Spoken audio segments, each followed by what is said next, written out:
Hello, everyone, and welcome to Grid Live Wrap Up. I'm from the podium finish, and with me are Ben Snyder and Matthew Bro. A big thank you to our Patreon supporters, Colin Deschelle, Mark, Robin, and our newest Patreon, David. You can click the link in the video description to invest in the Grid Network. Contribute each month through Patreon, a one-time donation through Buy Me a Coffee. You can also buy out a coffee for a specific on their personality. We'll thank you here on the air. And before we get into NASCAR post-race coverage, one program I know the ABB Cape Town E wrap-up is in the video description. We wrapped up the Formula E coverage from South Africa yesterday on the pre-race show. Today, we'll focus on the NASCAR Cup Series, the final time, 2-mile version of Auto Club Speedway. And we welcome everyone's opinions and comments down in the chat room below. Thank you for that, Kobe. Welcome everybody watching our show, especially those tuning in after the Xfinity race, which, as we're taping this, is going on right now. We had a temperature of 43 degrees at Auto Club today for the race, and it was overcast as well. Very unusual weather conditions after the even more unusual snow that we saw yesterday that delayed the Xfinity Series race. Because of this, nobody logged any laps until the start of the race today. Some teams struggled, but some excelled, especially Kyle Busch and Richard Childress Racing. Busch came out on top in a battle for the lead with Ross Chastain and got his first win with RCR in only his second points-paying start with them. He won his first Cup Series race here in 2005 and has now won the final race on Auto Club's current configuration with a podium at the Clash, leading at the Daytona 500th mile, and now winning today. It's safe to say both Kyle Busch and RCR are back. Matthew, I'll start with you. How big of a statement win is this for both Kyle and RCR? I mean, I think it's absolutely incredible to see. I mean, Kyle Busch and RCR have had a chance to legitimately win every single race that they've been a part of, not just the 500 and today's race at Auto Club, but also with the Clash and the first dual race that they were in.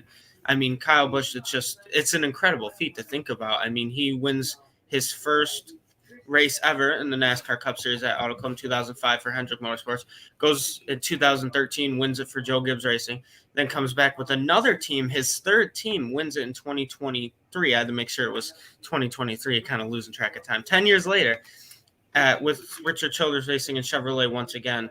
I think this really shows, I remember somebody's got to clip it for me. Or someone needs to teach me how to clip it. I remember saying as soon as Kyle Busch wins something along the lines like that with RCR, we should be afraid because he is happy. I think all the NASCAR fans should be afraid at this current moment because we have Kyle Busch right now pretty much just like, I can do this. That's the scary. I think that's one of the scariest sights to see pretty much in NASCAR history when Kyle Busch is on a roll like this. And not only him, I mean, RCR too. Austin Dillon's been very consistent as well. Besides the wrecks, obviously, he's been up near the front. I think he can get a win this year. I think RCR has proven to be one of the best two-car teams in this entire sport. But, I mean, they're getting a little bit of runs from their Chevrolet counterparts in Trackhouse Racing, too. I know we'll be discussing that. But I think I can agree with that statement. RCR is definitely back. Kyle Busch is one of the most talented drivers now. I mean, he's won 50% of his races. That's a pretty high percentage. Granted, it's only 2, and we got 34 more to go. But it's a long story short. I think they're back, and I think this is a huge statement for both RCR and Kyle Busch, and even Austin Dillon, the whole team. Yeah, Matthew, it's definitely an exciting time to be Richard Childress Racing. Right now, the entire shop at Welcome, North Carolina certainly has to be over the moon after that huge victory by Kyle Busch today. And I think we all expected to see Kyle Busch in victory lane this season at some point with RCR, but we probably didn't expect to see it this soon. And like you were saying, Matthew, the rest of the garage has to feel scared right now because Kyle Busch wasn't really pleased with how his tenure ended with Joe Gibbs Racing when he moved over to Richard Childress Racing. Everybody was saying, this was a downgrade, that Kyle Busch is not going to be as competitive as we've seen in recent years, and going to be a lot harder for him to win races. But guess what? Yeah, Kyle Busch got a podium in the Clash, had a really good run, going in the duel until Daniel Suarez end up crashing him on the backstretch. He was in contention to win the Daytona 500, and now comes to Fontana and gets a victory in his second points race with Richard Childress Racing. I think if you're looking at early season championship favorites right now, given the momentum that Richard Childress Racing start off with, you certainly have to put Kyle Busch in that conversation, and this is a huge statement for Busch and the 8 team and RCR. I know we're going to talk about 2311 racing later in the program, but Tyler Reddick right now, how am I feeling? Because Tyler Reddick, he was the one who decided to leave RCR for 2311 racing. 2311 racing, their 2023 season has really started off on a really sour note, while everything is all sunshine and daisies for Reddick's old team. So it's obviously very early in the season, so there's plenty of time for Reddick to turn things around. But if I was Reddick right now, I'd be feeling very, very frustrated with the way things have started, especially watching my old team go out there and performing extremely well right away and getting a win. Yeah, it's a huge deal for Kyle Busch, obviously, and I'm going to catch up on some comments here in the chat room before I continue on here. I see Casey's watching. Hello, everyone. I have Grid Live wrap up plus the MRN broadcast going. Casey, I think that's the way to do it. Chrome Diesel saying Kyle Busch technically should have 2 wins this season. I wonder if Chrome Diesel's stalking my Twitter account, because I sent this tweet out shortly after the race ended. Congratulations to Kyle Busch on winning this week following his Daytona 500 win last week. Stenhouse fans, please don't take that too seriously, because we all know Stenhouse won the Daytona 530 by extension after overtime. But in all seriousness here, great victory for Kyle Busch and the whole RCR team. Matthew, like you mentioned as well, we'll get into this in a second. Chevrolet as a whole really stepping up their game. RCR's second car, Austin Dillon, finished in the top 10 as well today. So for Kyle Busch to come out of a gate this strong, I think is absolutely massive. For the rest of the field, they should be very, very nervous looking at Kyle Busch. It just seems like a completely different driver from what we saw really the last several years, I would say, at Joe Gibbs Racing after his championship in 2019. Didn't really seem like himself during the pandemic impacted seasons of 2020, 2021. Not having practice and qualifying, I think, really hurt him. And in 2022, of course, he had the contract situation weighing on him.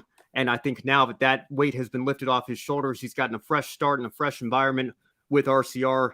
I think the rest of the field should be pretty nervous seeing how well Kyle is doing this early in the season. He's showing everybody that he hasn't forgotten how to win and how to be competitive in the Cup Series. And I think that's a huge wake-up call for the rest of the field as we move on throughout 2023. Casey giving us an update here on the Xfinity race. I see Sheldon Creed is slowing at the moment. Brandon Jones just charged the battery on pit road, so we'll try to monitor those situations as well. Of course, you can catch the Encore show tomorrow, where Brandon and I will recap the entire race here. Adam Lemery says this is a redemption year for Kyle Busch. He's not done winning for RCR. Watch out, NASCAR Rowdy is back. Rich, good to see you in the chat. Thanks for the support here. Love the show. Chrome Diesel saying, nope, I wasn't stalking. Apparently Chrome is not on Twitter. Well, great minds think alike, I suppose there. And Casey says Sheldon just went around. Not much damage there. And like I said, full recap of the Xfinity race on Encore tomorrow at 7 p.m. Now, RCR had both cars in the top 10, with Austin Dillon finishing in 9th. 6 Chevrolets in total were in the top 10 today, including all of the top 4. Trackhouse took 3rd and 4th with Chastain and Suarez. Chastain won both stages and led 91 laps today in total, but faded to 3rd by the end. Dating back to last season, though, he has 6 top 10s and 5 top 5s in his last 6 Cup Series starts. Kobe, is Chastain proving that Trackhouse is for real and level now with the top teams in the Cup Series?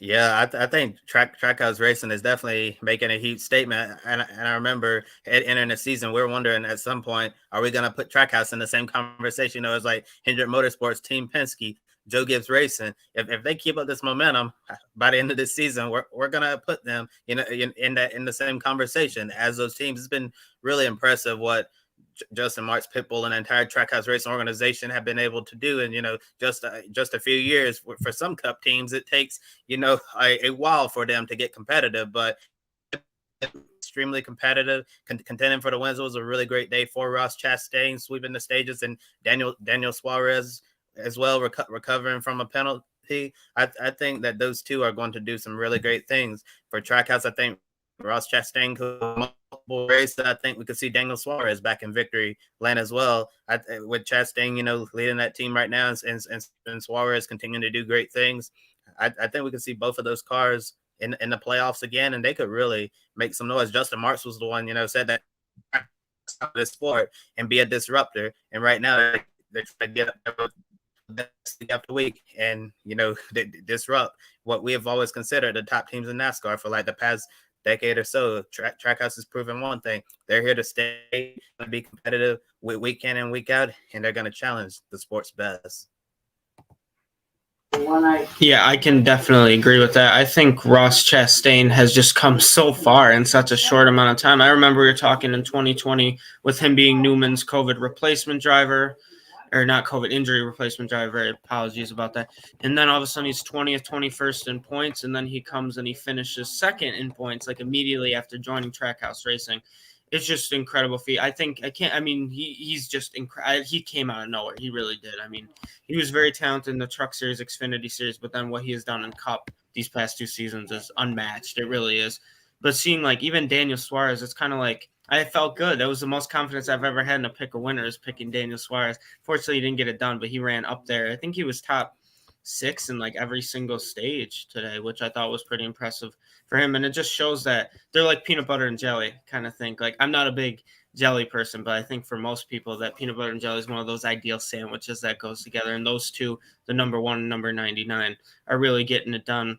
And I think this shows if you compare the new 2-car teams that have joined at around the same time, it was 2311 and Trackhouse Racing. And it showed 2311, I felt at the start when they got their win with Bubba Wallace at Talladega, the rain shortened win. It was like they seemed a little bit ahead.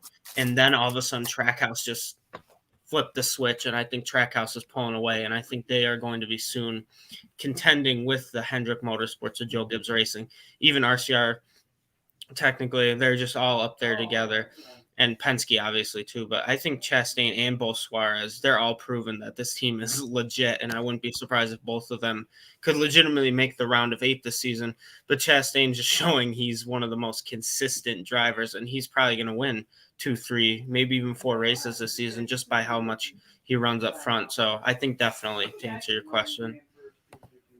I had Bowman for pick a winner today because it seems like whenever he wins, the track loses a date or gets reconfigured or goes off the schedule entirely or whatever. And I was thinking at the beginning of the race when he took the lead and led the first 10 or so laps or whatever, I was thinking this is going to be great. He's going to lead every lap and send California / Fontana / Auto Club off into the sunset like this. And unfortunately wasn't able to close the deal today. But, Trackhouse and Chastain in particular, what more can you really say about the job that they've done in such a short time? It's been absolutely incredible to see them rise up and take the fight to some of the top teams and their Chevrolet counterparts here in the Cup Series. And I totally agree with you, Matthew. I think Chastain's going to be a championship contender again this year.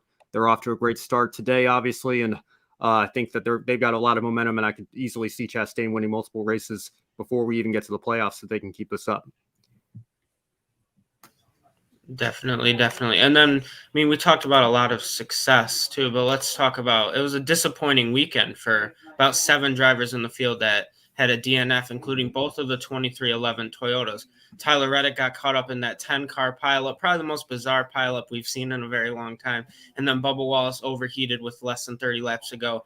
Both 2311 drivers have started the season with back-to-back DNFs. And also, hi, Demas, shout out to you and goodbye to Auto Club Speedway. It's a very sad circumstance for all of us. But for 2311, both drivers started with back-to-back do-not finishes. Kyle Larson had a mechanical issue, same with Chase Briscoe, and they were really not a factor during this race. And then drivers like Ty Dillon, Eric Almirola, and Ryan Preece also joined Wallace and Reddick as drivers to start this season with back-to-back DNFs. Not really happy for those guys. So I'm going to start with you with this one, Kobe. Out of those drivers or somebody I maybe not have mentioned, who was the biggest disappointment you feel today? I just talked about them. 2311 Racing. I think that entire organization as a whole has to be the biggest disappointment. You brought up the point how Trackhouse and 2311 Racing entered the sport at the same time, and I've noticed, in the last couple of years or so, I've seen a lot of people, comparing those two teams. I think those teams will forever be linked together because of how they entered the sport in the same fashion. And right now, Trackhouse Racing was able to go to the championship 4 last season with Ross Chastain. 2311 Racing has not been able to do that, unfortunately. But right now, Trackhouse certainly is ahead. But 2311 Racing, they have a lot of catching up to do. I know, unfortunately, with Bubba Wallace had a problem with the engine late in the race. He was on the radio saying it was going to blow up. Come down pit road, open up the hood, a lot of steam. Engine just gave up on him there. And then Tyler Reddick, can you talk about being unlucky? Get caught up in that wreck at the Daytona 500. Get caught up in what happened on the race today.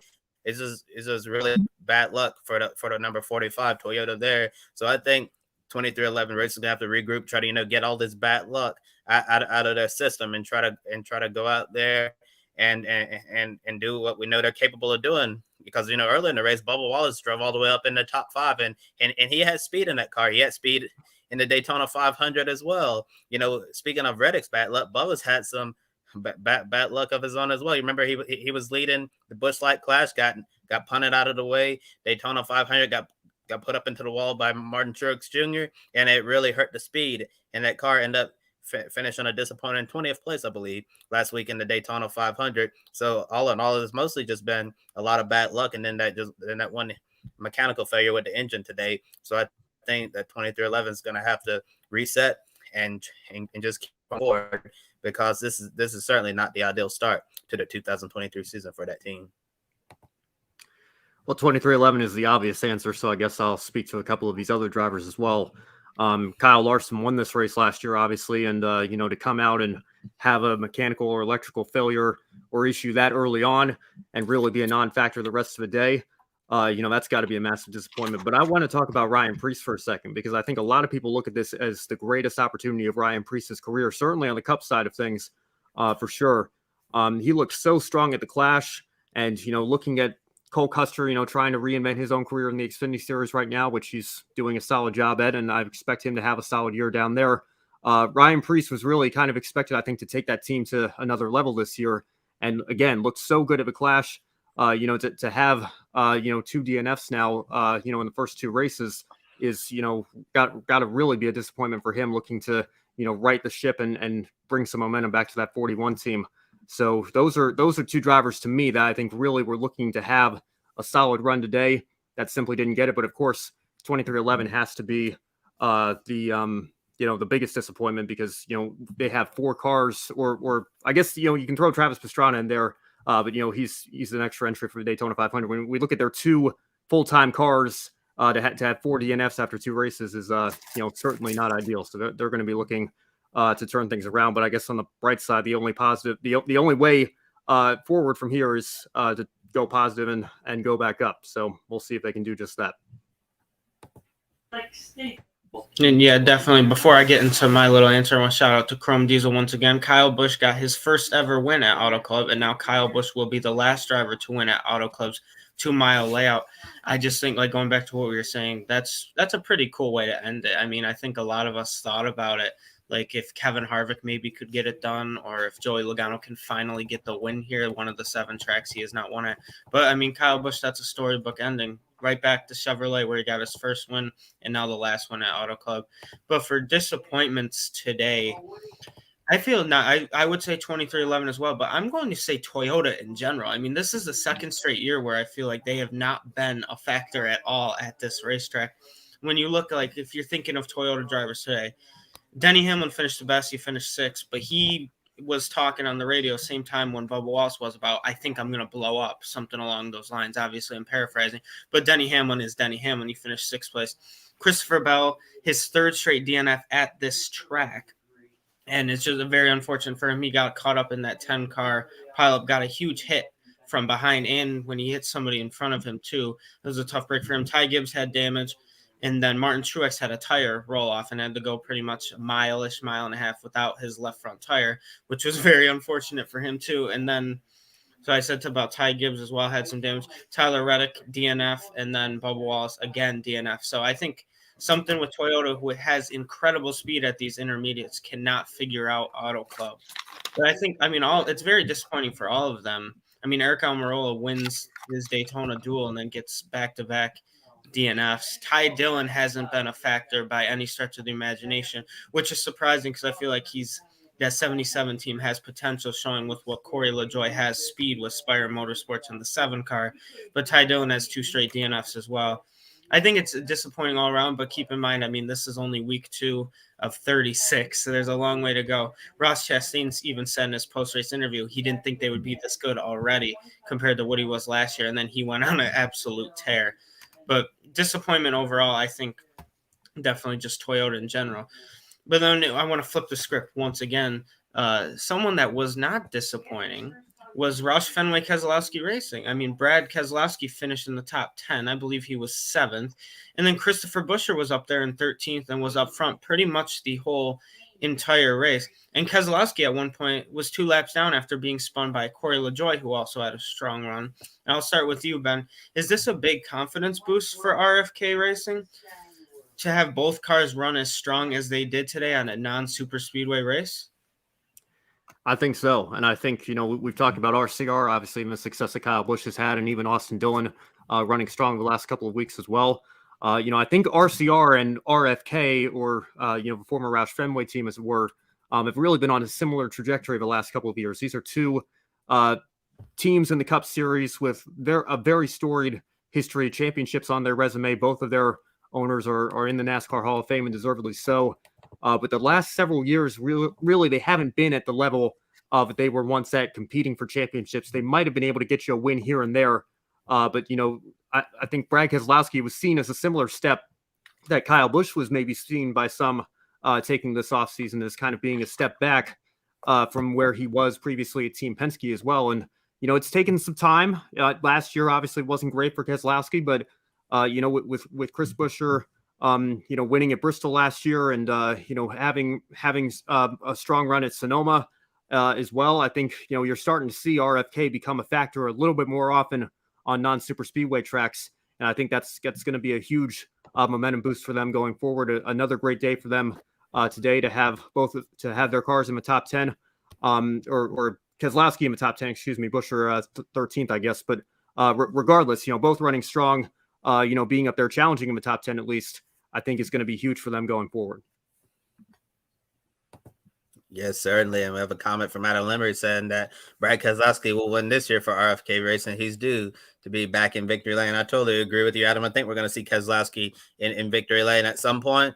I think the first race I'll probably expect to see him win. Maybe Atlanta, probably Talladega, since that's a super speedway style of racing. But who knows? He could surprise and win at a completely different track. And I have to agree. I think it was a huge shot in the arm for RFK Racing to go out there, Fontana, and have a really good day for both Brad Keselowski and Chris Buescher. Considering look at how their season started for the second consecutive year, they missed out on the main event at the Busch Light Clash, which was really defeating. And I was actually surprised that we didn't get at least one RFK Racing Ford Mustang into the 150 lap main event at the LA Coliseum, because towards the end of last season, really towards the second half of the season, we started seeing RFK Racing making huge gains on the racetrack. The first half of 2022 was not that great for either Keselowski or Buescher, but over time we saw them unlocking more speed in the car. Keselowski had some good runs. Chris, you mentioned that big win that Chris Buescher got at the Bristol night race, and it seemed like things were going to be going up for RFK Racing. Then come to the Busch Light Clash, the same struggles we saw last year. I mean, we saw in the same event this time around, and then we're like, oh boy, is it going to be the same thing? And then they were leading, closing stages of the Daytona 500. The Chevrolets ganged up on them, end up losing that, and then to come to a non-super speedway race to Auto Club Speedway and to do what they did today. I think they have to feel really proud of where they are right now, and we'll have to see if that's going to continue at other tracks as well. Yeah, I can definitely agree with that. I think it's definitely a huge confidence boost for this team to do well. I might pump the brakes a little bit, though, because I'm kind of worried, because after what happened last season, I felt like their Daytona class, or their dual runs, I'm sorry, Daytona doesn't have the class anymore. Their dual runs and then at the 500, but then they kind of gradually fell off, except Christopher Buescher did well. Brad Keselowski didn't have a season you would expect from the former champion of the entire NASCAR Cup Series. But I think this is absolutely great for them. It really is. I'm very happy to see them do as well as they've been doing, especially at Auto Club. I mean, it was the last race with Brad Keselowski's been driving there for quite a while now, and to see him end his Cup career with that race specifically at Auto Club. It's an unfortunate thing as well, but I would say 100% this is a huge confidence boost for them. I think they can get it done, especially with the 7th and 13th place finish. They're up there in the points, and they just got to stay consistent, and I think they definitely can. Another driver, too, who I know we're going to be talking about, used to drive for RFK in the number 17, Ricky Stenhouse Jr., had a great race, so I'm sure we'll get to that. Yeah, certainly, Matthew. Ricky Stenhouse Jr., 2023 Daytona 500 champion, came home in 12th place. He started on the front row and dropped out of the top 10 early on. At one point, Stenhouse hit the wall twice, but kept on racing, kept digging, and got a solid result. And Ben, overall, is the 12th place finish still a good finish to indicate the team JTG Doherty Racing is making progress compared to last year? Because, a lot of the times, a 12th place finish for this team would be considered a win because they struggled at a lot of places. Yeah, like I said last week, I'm hesitant to put JTG Doherty Racing in the back marker category. I think, again, with no disrespect to these teams, I think that's more your Rick Wares, your Spires, your Libfast motorsports teams. I think JTG has been able to get a top 10 here and there and be a team that can be a surprise contender, every so often throughout the season. Of course, they had that win with AJ Allmendinger several years ago at Watkins Glen. And, Ricky Stenhouse getting the win in the Daytona 500 is absolutely huge for them. Don't get me wrong, they're certainly one of the smaller organizations in the NASCAR Cup Series. But, a 12th place run, I think that's a very solid day. I think a lot of times for these single car teams or smaller teams in the Cup Series, you can't expect them to be logging top 5s and top 10s week in and week out. I think a lot of days of top 15, like you were saying, Toby, that can be a victory for these small teams, even a top 20, even though NASCAR doesn't log those statistics the same way that they log top 5s and top 10s. To see Stenhouse, right behind two Cup champions there, and Joey Logano and Martin Truex Jr. I think that's a very solid day that shows that team is getting there with their program and can continue to take steps forward. Because, this is very rarely do you see a team go from midfield bordering on back marker on some weekends to being a weekly championship contender. One Daytona 500 win, while it can be a huge shot in the arm and momentum boost, isn't going to do that on its own. But to have runs like this, a 12th place finish, certainly a step in the right direction for JTG Doherty. Yeah, I mean, definitely. I think Ricky Stenhouse running in the top 15 and doing this well probably didn't surprise some people today. And I think, even hitting the wall twice, still finishing, I'm just looking at the screen here, 12th. It's a good indication. It really was. And I think it reminds me a little bit of Michael McDowell's season as well. Started off incredibly consistent, and he didn't really see much of a fall off until the first round of the playoffs hit with just terrible luck. But yeah, Ricky Stenhouse Jr. compared to last year is already way ahead of the game. And he even said in an interview, he said, just finish in the top 15. That's all I got to do. And he would make the playoffs anyway, even without the win. So yeah, definitely good for him. And it shows a lot that this team, which is like some people look at as one of the backmarker teams, is up there right now, still most likely after today, probably still in the top 5, top 10 in points if you don't include the win, which obviously makes him probably second now because of Kyle Busch had a better points day today. But yeah, I think that's pretty awesome. If you ask me, as long as Ricky Stenhouse Jr. continues to do what he does, this shows a lot of progress for the team.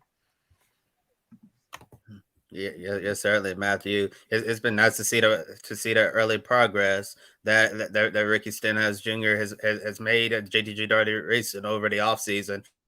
I think been locked into playoffs now after getting the Daytona 500 win. They can certainly go out, take some more risks. If there's like a scenario at a track, where everybody's coming to pit and he decides to stay out, for track position, he can take that risk, try to get another win, try to get an additional playoff points and all of that. And also some of the tracks that will be going to in the playoffs later in the year, when we go to them the first time, Ricky and that team could be testing some different things, different setups to see what works and what doesn't by the time they come back the second time later in the year. So I think JTG Doherty Racing is in a really good position, and let's see if they can continue building this momentum moving forward. And see, we had a comment from Chrome Diesel up there on the screen saying 10 years went by since the Daytona 500 winner would end up winning the championship later in the season, and that would be Jimmy Johnson. Yeah, Chrome Diesel, it's certainly been a while.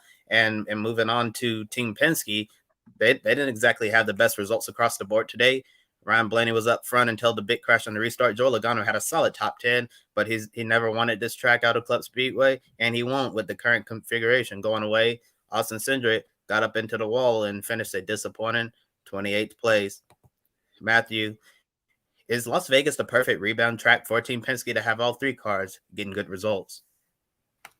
Definitely. I think from the past with their success at pretty much all these types of tracks, like what Las Vegas is, in all honesty, I feel like we could have gone anywhere. Even if we randomly threw the Chicago street course on there, I think Team Penske would have the opportunity to bounce back just with how incredibly talented all three of their drivers are, all getting wins, all doing very well in the playoffs as well.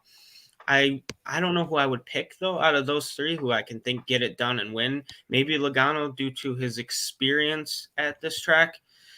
But I mean, it's crazy to think that you consider somebody having a very unfortunate day like Joey Logano when he was up there out front all day and just unfortunately couldn't get it done. I mean, that's the 2022 and 2018 NASCAR Cup Series champion that we're talking about here. So I wouldn't be surprised. And I think this is definitely a perfect rebound track for them. But like I said, I feel like I'd have that opinion even if we were going to North Wilkesboro, which none of these drivers have driven on in a next gen car. Pretty much no one has, obviously, but really any track, I think. But Las Vegas, I feel, is that ideal track going from their configuration from Auto Club Speedway. So yes, I think this is definitely a perfect rebound track for them. Yeah, I don't have too much to add to that, Matthew. I think, like you said, a team like Team Penske, I think, is liable to be able to bounce back anywhere we go. Even, if you threw them into an unknown scenario, and I think we had a bit of an unknown scenario today with all the weather we've had at Fontana this week. But, I think Penske is one of those teams that, has what it takes to be able to bounce back anywhere we go. Las Vegas is certainly one of those places. I know Austin Cindric's only in his second full-time Cup year, so I'm not sure, but I'm expecting him to be a weekly contender just yet. It wouldn't surprise me if he is, based on how he ran for them in Xfinity and has been liable to have some strong runs here and there in the Cup Series in just his first couple of years. But I think Ryan Blaney and Joey Logano, this is definitely a golden opportunity for them to be able to bounce back and use that as positive momentum heading forward throughout the rest of the season. Yeah, totally, Ben. I don't have too much to add either. Totally agree with everything you Matthew said about Team Penske. Whenever we come to Las Vegas and I'm trying to decide my pick a winner, I always think about Team Penske, especially Joey Logano and Ryan Blaney. I think that both of them could be contenders next weekend to get the job done. And you mentioned Austin Cindric as well. I believe Cindric ran really well in this particular race last year at Las Vegas Motor Speedway. So anything is possible. Their motto is Penske perfect, and I expect them to bounce back and continue to go out there and be competitive week after week. And Ben, you mentioned all the great unknowns out there. We have one great unknown later in the season race we're really looking forward to in July, the Chicago Street Course, and something that Team Penske and everybody else is gonna have to tackle. And just overall, it's probably going to be an unpredictable season. Maybe not as unpredictable as last season when we had all of those different winners. I don't really think we'll see that many different winners we saw last year in 2023. Well, when it's a brand new track, I would tend to defer to who are the best teams in the Cup Series when everybody's dealing with new conditions and nobody has a leg up on anybody else. And Penske is certainly in that tier when it comes to NASCAR Cup Series organizations. So I totally agree with you there. We've got a lot of good moments to pick from this weekend. Matthew, I'll start with you, though, as we head into the final portion of the show. What is your one shining moment from this weekend here, the final weekend on the 2-mile configuration at Auto Club Speedway?